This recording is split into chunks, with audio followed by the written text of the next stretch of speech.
The chase now continued in earnest. Young Perkins raced ahead, dodging in and around trees, all the while the glowing dead illuminating the shrouded fog. The hair-raising screams hideously merge with shrieks of horror, and cries of anguish echo in the night, reverberating against the moss-covered trees and the bubbling, oozing swamp. It was no use. The chase was over. Young Perkins' legs felt like rubber. For a brief moment he thought of escaping the blind horrors by, perhaps, climbing a tree. However, his attempts at seeking refuge among the branches were found to be impossible. In fact, the trees of the haunted swamp had been terribly beslimed. The slippery coatings of moss prevented every effort. Gathering what little strength remaining, young Perkins stumbled a few yards ahead, only to collapse in breathless exhaustion, awaiting the coup de grace by the icy grip of death. Cadaverous hands would drag him down into the mire, down into the pit. It was obvious that the end was near. His eyes began to tear as he reflects on his family. His grandmother, Miss Emma, would be heartbroken. She would forever wonder what had become of her young man. And what would Miss Hazel think? Would there be a search party? No. He knew that to die in the haunted swamp was to be damned. No one could brave the dangers. No one would even think of looking for two young colored boys, leastwise not in the swamp of the dead, not even in daylight. Young Perkins in those final moments cursed himself, hating his mad plan of pursuing the mysterious Mr. Pickman, and of taking the conjure-woman's cane. His collapse made a noise, a loud splash, in which acted in alerting the blind spirits to his whereabouts. Young Perkins, who bleary-eyed gazes in apathy at the approach of death, for now the glowing specters were closing in. Young Perkins gazed in numb fascination as the spectral figures became more distinct. The hollowness of the eyes, of sightless eyes, of the worm-ridden skulls of the rotted things. The way they looked, their appearance, white bones, tinges of flesh, their putrid skeletal frame. Dear God, the way that unearthly glow eerily illuminated the surroundings. The groping, grunting, sightless monsters were a thing of horror, a horror not seen this side of hell's searing flames. At least, it would all be over. One of the sightless dead were merely feet away. Splashing his hand, young Perkins calls out for the orbless souls to finish it. Whereupon one by one, the glowing specters begin groping their way toward him. Young Perkins closes his eyes and gives his soul to God. Waiting was maddening. He could hear their grunting. He could smell the stench of decay, the noxious odor of fetid air. Again, his hand began splashing. This only acted in agitating the sightless creatures which emitted such ear-piercing shrieks, the ungodly sounds chilling the blood. What was it? They were near enough to reach out and touch him, snatch him, like a viper snatches its prey. Horrid hands threatened to hold him in the grip of doom, hideous fingers constricting, dragging his soul down into that eternal darkness. The sound of his splashing echoed from afar. Here I am!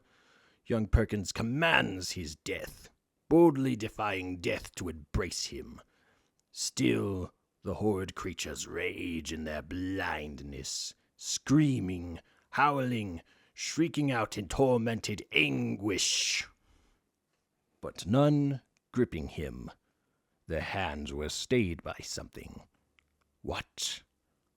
Lo, looking about him, young Perkins realized to his utter amazement that he had, in his flight, reached the swamp's center, its heart. For towering just above him was a rectangular-shaped, moss-covered granite boulder that stood approximately 12 feet high. It had been split down the center by some ancient work of magic long ago, long before the Indians. Its fracturing actually occurred during the mystical age of Atlantis. At the center of its base flows a fragrant stream of healing waters, waters of salvation. Tasting the waters, young Perkins found the water as sweet as it were fragrant. The spring had been blessed long ago, long before the antediluvian age. They were blessed by a priest from a religious sect that had long vanished from the earth, a time in which both poles were green. So thus being blessed, it acted in repelling the orbless minions. The waters in which he lay, which flowed from the sheltering stone. Young Perkins began weeping uncontrollably. Lying back, he made watery mud angels, his arms and legs spreading, then coming together.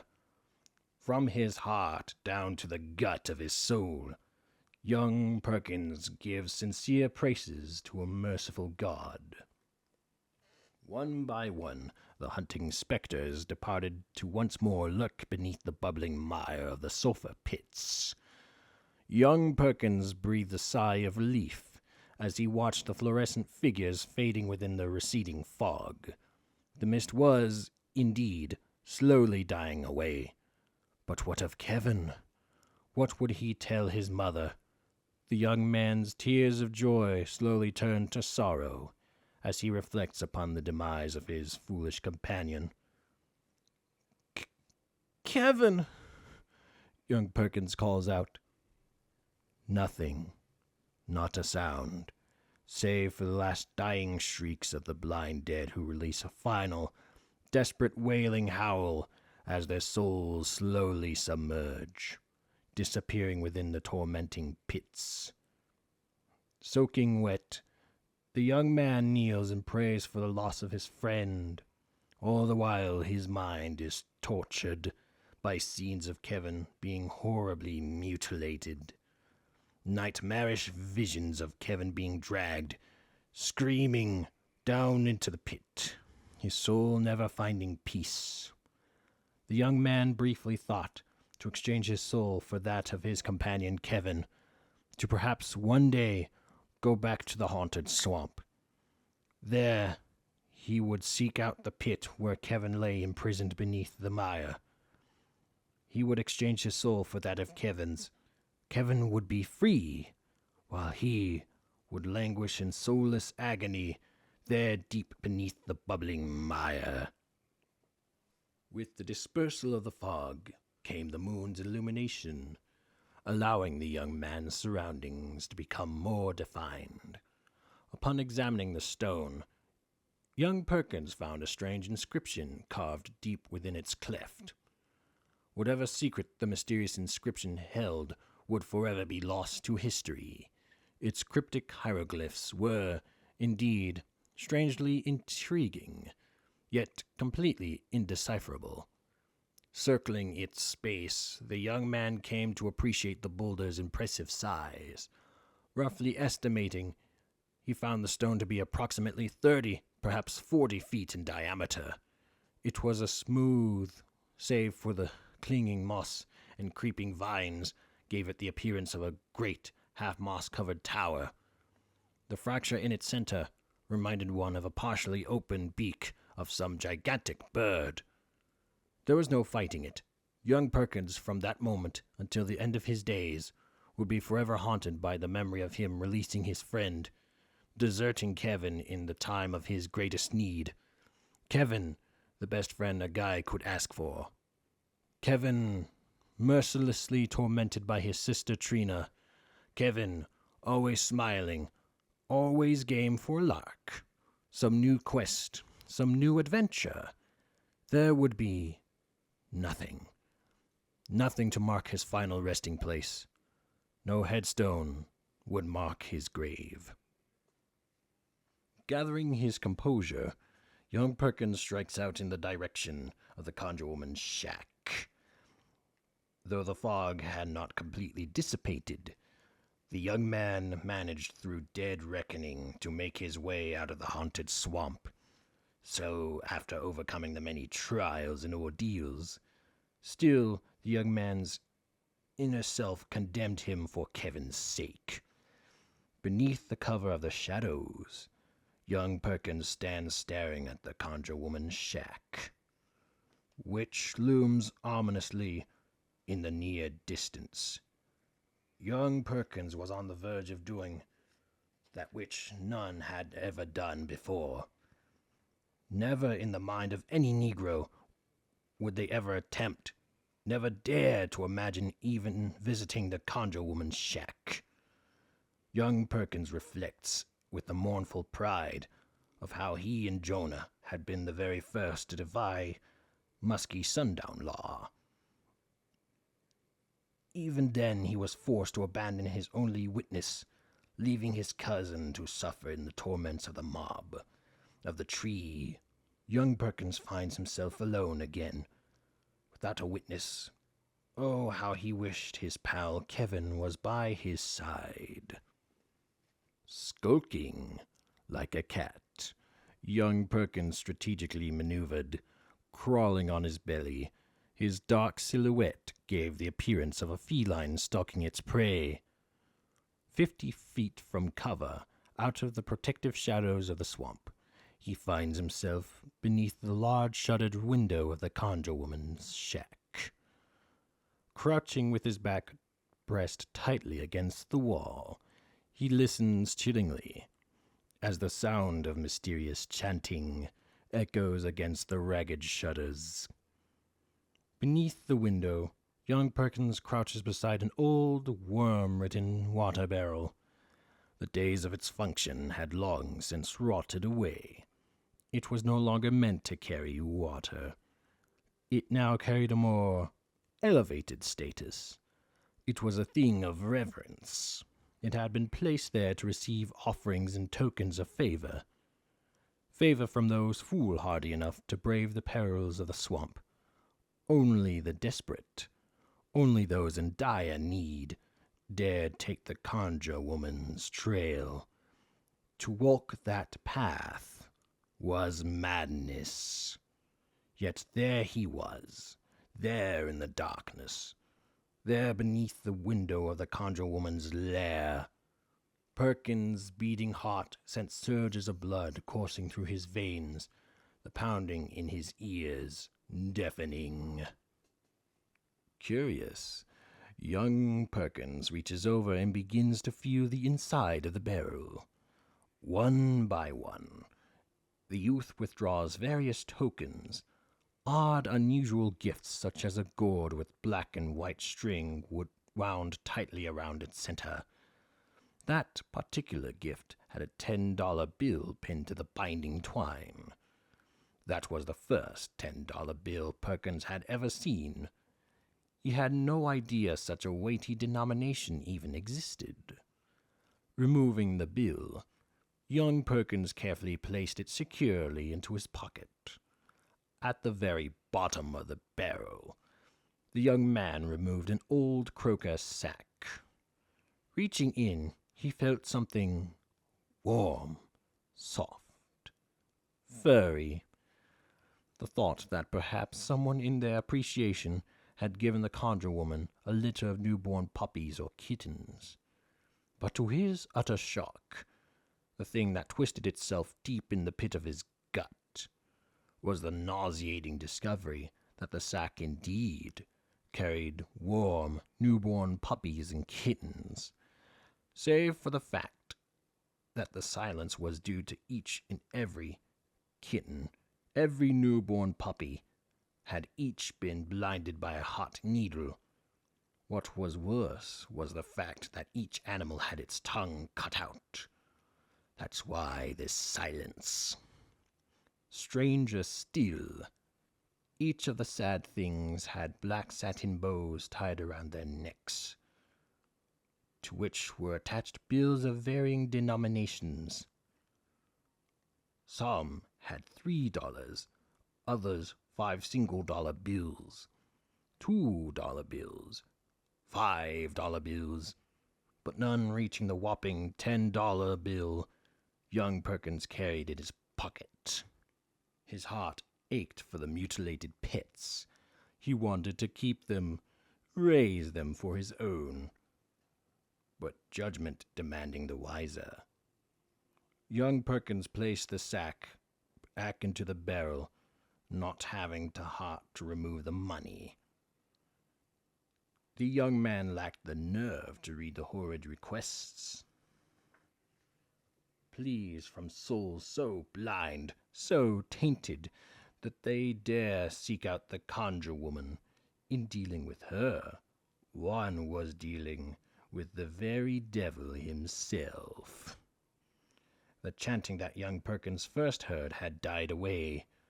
There was conversation, the sound of Mr. Pickman angrily venting his displeasure at 2 particular students, again and again cursing them, damning them for their success in hindering his every attempt. With them there, he could never get the children to remove their crosses. Pickman raging, his anger seemed to amuse the old conjure-woman, who slowly began laughing titteringly. Her raspy voice was hideous, the sound terrible. Young Perkins was about to place both hands over his ears to stifle this frightening cacophony, but his hands were halted as the sound of the conjure-woman's laughter mingled with the strange sounds from something inhuman. Pickman and the conjure-woman were not alone in the shack. There was a third party among them. It didn't speak in any intelligible language, but it did give out a sort of amused grunting. As the conjure-woman laughed, so laughed the creature in its own unearthly way. The unusual sound piques young Perkins' interest. He had to see. He carefully kneels on the edge of the barrel, just beneath the window. Nervous eyes peer between the rotted wooden slats. The room was dim, lit by the light of a fireplace that is slowly dying. The creature that laughed so monstrously lurked in the darkness of the growing shadows. Its eyes glowed with a frightening familiarity. Young Perkins' arms gripped themselves as he realized the relationship the creature had between that of the mysterious Mr. Pickman and the conjure-woman. For the old woman began questioning the horrid beast, drawing a pentagram in what appears to be blood. Old Granny Hagen stands in its center. There before the dying flames, she inquires, "Hast thou fed my son?" With those words, the creature begins grotesquely grunting in the affirmative. Once more emitting a snickering cackle, she asks, "Hast thou glutted thy belly?" The monster acknowledges the question with energetic grunts and bellows. Then, to the young man's mind-rending horror, Pickman rants. He loudly rages, venting his anger at the conjure-woman, calling her "mother of my accursed birth," while she shockingly referred to him as "seed of my fetid womb." Mr. Pickman bemoaned the fact that he had attended college all the way up in north in Arkham, Massachusetts. He hated the university. He hated everyone in Arkham.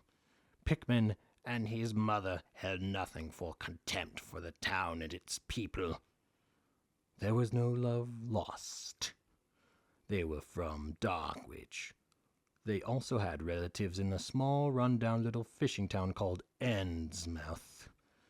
Mr. Pickman directs his jealousy at the red-eyed creature skulking in the shadows. Young Perkins stares hypnotized as Pickman continues to rant. "Mother of my accursed birth," he howls. The walls of the shack reverberate. "Why hast thou favored my brother? I have fed him better than I fed myself." The creature in the corner gives out a disapproving snap of its powerful jaws. Pickman continues, "Drink piss in hell, thy fetid cunt. I have fed my brother." The conjure-woman's cackling continues. She looks at Pickman while questioning the beast. "Has thy brother truly fed thee?" Pickman interrupts. "Piss it be damned, you old cunt.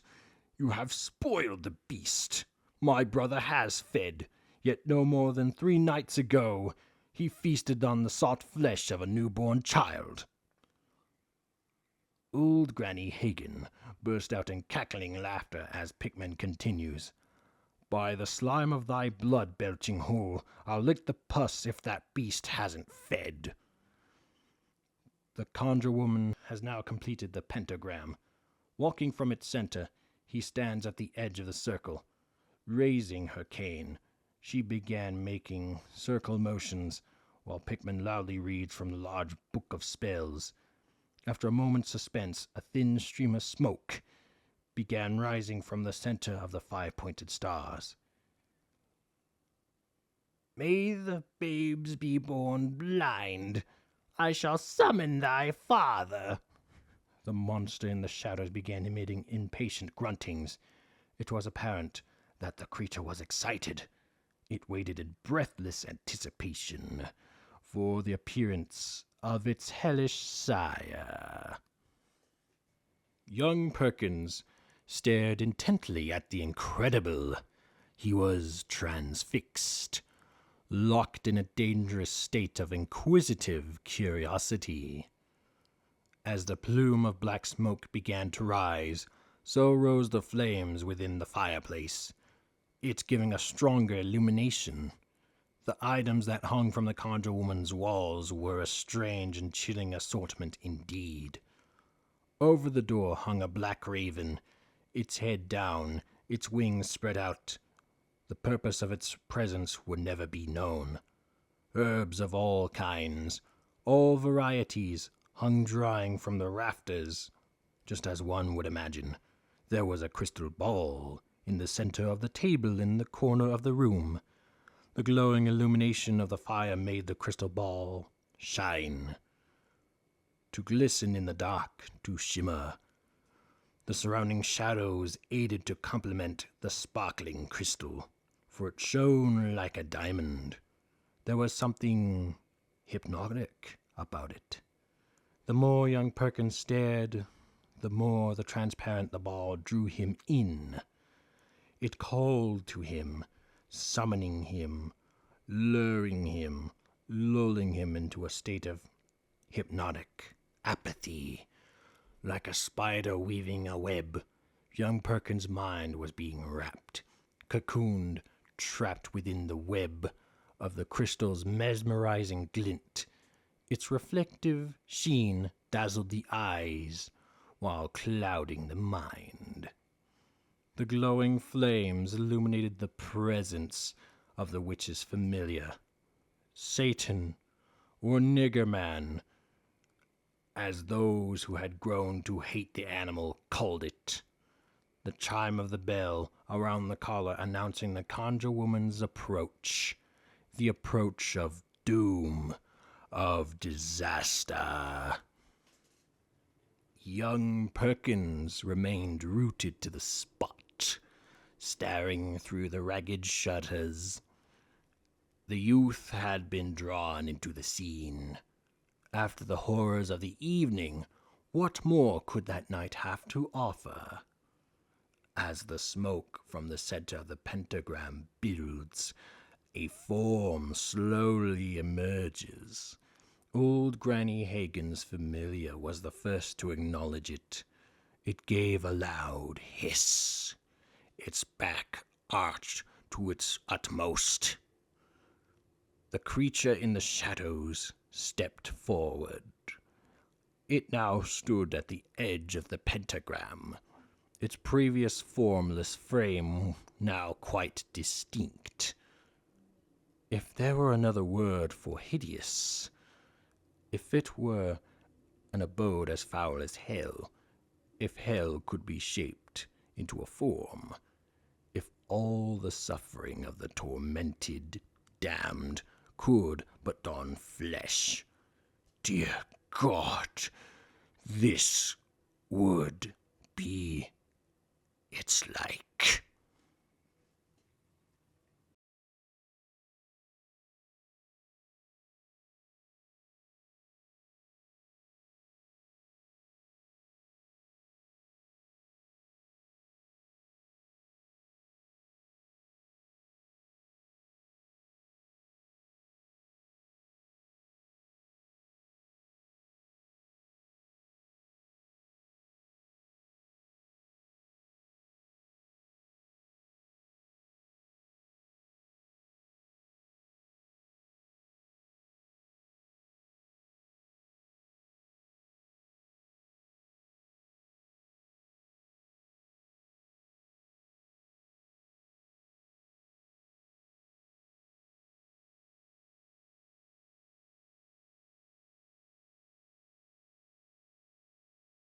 Welcome to the Deep Dive. Today we're plunging headfirst into a really chilling world.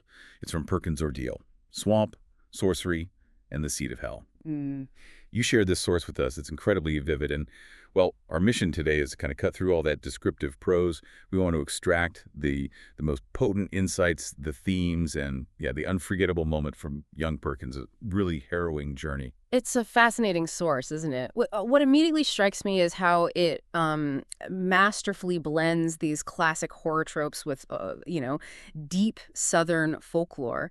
And on top of that, there's this profoundly personal story: survival, loss, guilt. It's all in there. It's Yeah. immersive, definitely. But it also forces you, the listener, to grapple with these bigger questions about good and evil and, well, the real cost of forbidden knowledge. Absolutely. And the journey, it just starts in pure chaos, doesn't it? Let's unpack Perkins' desperate flight right into the heart of terror. So our deep dive opens, and young Perkins is in this frantic chase. He's dodging trees, and the path is lit by these glowing dead figures in this thick fog. Yeah, unsettling. And the swamp itself, it's just alive with sound. You've got hair-raising screams, shrieks of horror, cries of anguish. It's all echoing against these mossy trees in this, like, bubbling, oozing swamp. It's immediately visceral. You're right in it. The author really establishes that suffocating atmosphere right away, don't they? You feel the dread instantly.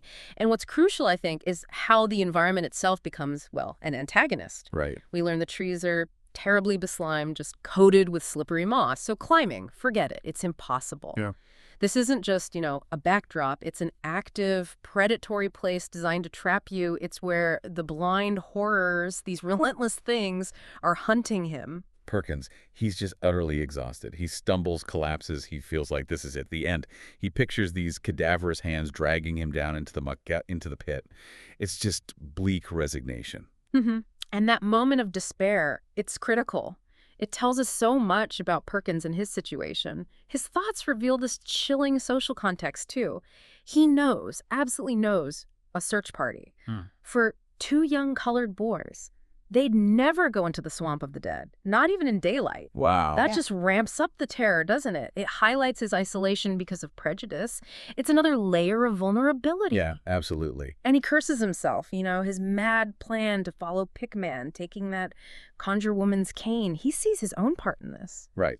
So just as these glowing specters, these things with worm-ridden skulls and putrid skeletal frames are closing in, Perkins is splashing, which alerts him even more. He actually called out for death. He's ready for it to be over. Yeah. But then something, well, incredible happens, almost miraculous. It changes everything. And that sudden turn, it makes you ask, right? Is it just pure luck? Or is there maybe some deeper, older power at work here? The text definitely hints towards the second one.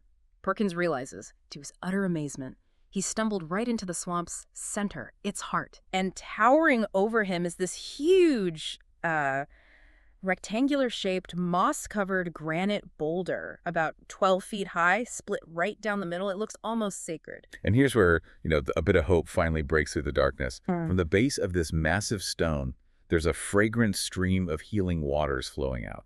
It's described specifically as waters of salvation. Perkins tastes them, finds them sweet as it were, fragrant. Such a stark contrast to everything else around him. It's almost divine. And if you connect that to the kind of the bigger mythology the source hints at, these aren't just any waters, not at all. Right. The narrative says they're ancient, blessed, long before the antediluvian age, like way before the Great Flood, immensely old, Wow. consecrated by a priest from some vanished religion. And the stone itself, it's supposedly fractured during the mystical age of Atlantis when both poles were green. Atlantis. Yeah. So it's really building this deep, ancient world. Exactly. It implies this profound, almost cosmic connection to forgotten good powers, powers that actively push back the Orbless minions. It sets up this clear fight between ancient good and swamp evil. So the specters are repelled by these waters. Perkins just starts weeping uncontrollably. He lies back, makes watery mud angels, praising God. Yeah.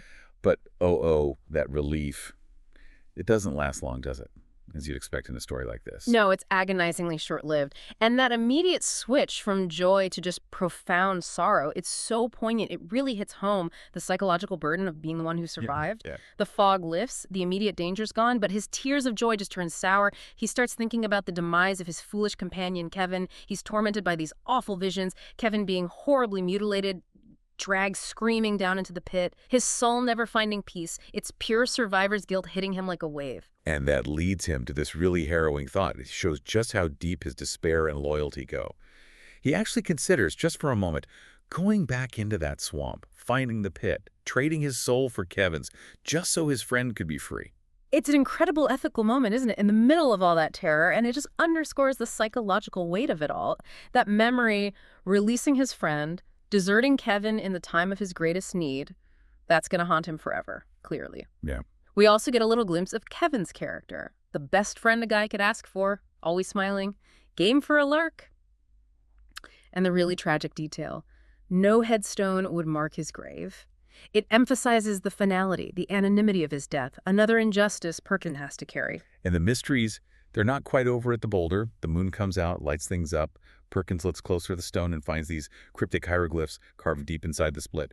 Strangely intriguing, yet completely undecipherable. A classic. The boulder itself is huge, 30, perhaps 40 feet in diameter, like a great half-moss-covered tower, Yeah. or maybe a partially open beak. That's a powerful image. The undecipherable hieroglyphs. Yeah, classic horror trope, hinting at knowledge beyond us. And the sheer size and shape of the boulder just cements its status. It's a monument to forgotten powers, a place of salvation, but also still enigma, a silent witness. So despite everything he's been through, the ordeal, the crushing guilt, Perkins pulls himself together, and he heads towards the conjure-woman's shack. It looms ominously in the near distance. A huge decision, really. It is a really significant one, especially given the cultural context the source gives us. It explicitly says, never in the mind of any Negro would they ever attempt, never dare to even imagine visiting the conjure-woman shack. That tells you the level of fear, the taboo. Right. And Perkins remembers he and his cousin Jonah, they were the very first to defy Muskie's sundown law, whatever that was, some local rule or superstition. It tragically led to Jonah suffering at the hands of a mob. So Perkins knows the danger. He feels utterly alone again. Yeah. Wishes Kevin was there. He's heading into forbidden territory, driven by desperation, maybe looking for answers, or even revenge for Kevin. He approaches really cautiously, stalking like a cat, crawling low, a dark silhouette, maneuvering till he's right beneath a large shuttered window. And the first thing he hears, that chilling sound of mysterious chanting coming from inside. Definitely dark magic vibes. And right there, beneath the window, he finds this old, worm-ridden water barrel. It's clearly not for water anymore. It's rotted. Now it's like a thing of reference. It's there to receive offerings and tokens of favor from desperate people, people brave or maybe foolish enough to face the swamp and walk that path of madness to her door.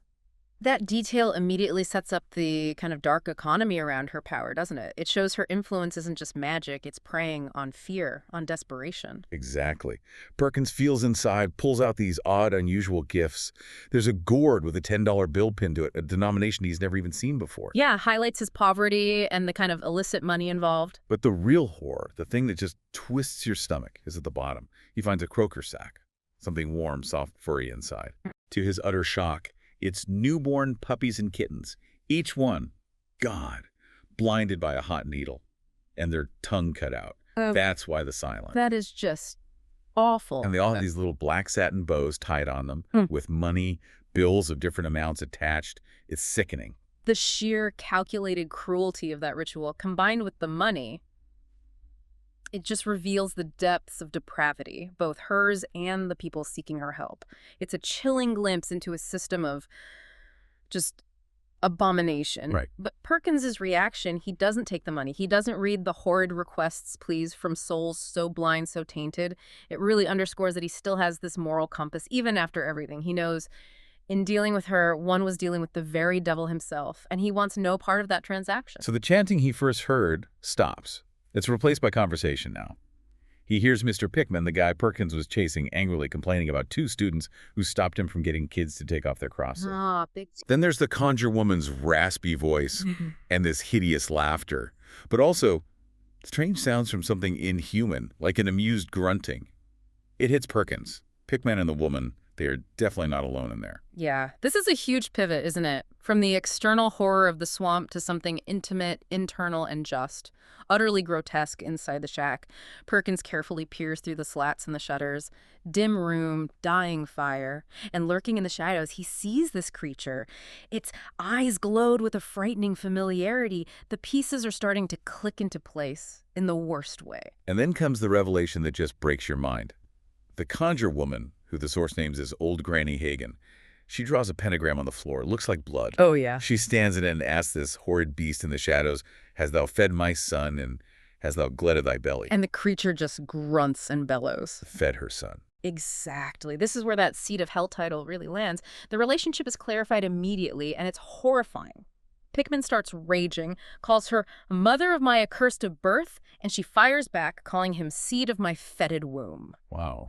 It's this truly grotesque family dynamic, an ancient inherited evil. And we get some background on Pickman, too. Yeah, crucial details. He went to college all the way up north in Arkham, Massachusetts, hates the university, hates Arkham, and chillingly, he and his mother are from Dunwich and have relatives in a rundown little fishing town called Innsmouth. Arkham, Dunwich, Innsmouth, those sound familiar. They are. To anyone familiar with Lovecraftian horror, those are huge signals. They tie the story directly into that cosmic horror tradition. Ancient evils, corrupted bloodlines, decaying towns. It's all there. Okay, wow. So Pickman then gets jealous of the creature in the shadows. Yeah. Calls it his brother, claims he feeds it better than himself. The creature just gives this disapproving snap of its powerful jaws. And then Pickman blurts out this confession in his anger. No more than 3 nights ago, he feasted on the soft flesh of a newborn child. And Granny Hagen. Just cackles. No reaction other than amusement. Utterly depraved. That moment just shatters any sense of remaining humanity in that shack. The jealousy, the cannibalism, the casual response to infanticide. It's a terrifying picture of beings completely devoid of empathy. The horror isn't just monsters, it's the perversion of family, of nature itself. So the ritual ramps up. Granny Hagen finishes the blood pentagram, circles it with her cane. Pickman's loudly reading from a large book of spells. Yeah, building the tension. After a pause, a thin stream of smoke starts rising from the center of the star. Pickman declares, "May the babes be born blind, I shall summon thy father." Summoning of thy father. Okay, the creature in the shadows starts grunting impatiently. It's excited, waiting in breathless anticipation for the appearance of its hellish sire. And the author uses the rising flames to illuminate more details, right? Adds to the atmosphere. Yeah, exactly. A black raven, wings spread, hangs over the door. Herbs drying from the rafters. And this crystal ball on the table starts drawing Perkins in, lulling him into this hypnotic apathy. His mind gets wrapped, cocooned, trapped by its glint. Another trap, a psychological one this time. Shows how even just watching can be dangerous in this world. And this source introduces the witch's familiar here. It uses this incredibly offensive term, Satan or nigger man. Right. It's jarring language for us, obviously, but its inclusion in the original text really underscores the ugly realities, the prejudices of the world Perkins is trapped in. It adds another layer to the horror. Definitely. So Perkins is just rooted there, staring as the smoke from the pentagram builds and builds. The familiar's bell is ringing, announcing doom, disaster. Mm-hmm. And the climax of this whole scene, this whole deep dive really, is just pure terror. A form starts emerging slowly from the smoke. The familiar reacts first. Hisses, back arched. The creature in the shadows steps forward, its shape finally becoming quite distinct. And the description. It's Yeah. intense. It really is. The source struggles for words. If there were another word for hideous, if there were an abode as foul as hell, if horror could be but shaped into a form, if all the sufferings of the tormented damned could but don flesh, dear God, this would be its Chilling.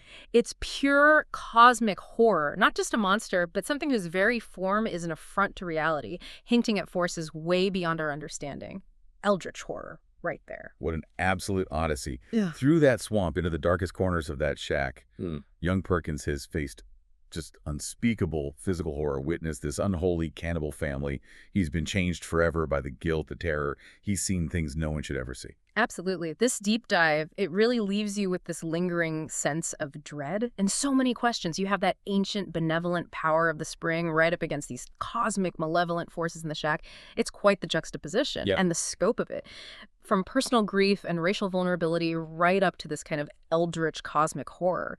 It's remarkably potent. So what does it all mean for Perkins then? He survived, yeah, physically, but at what cost?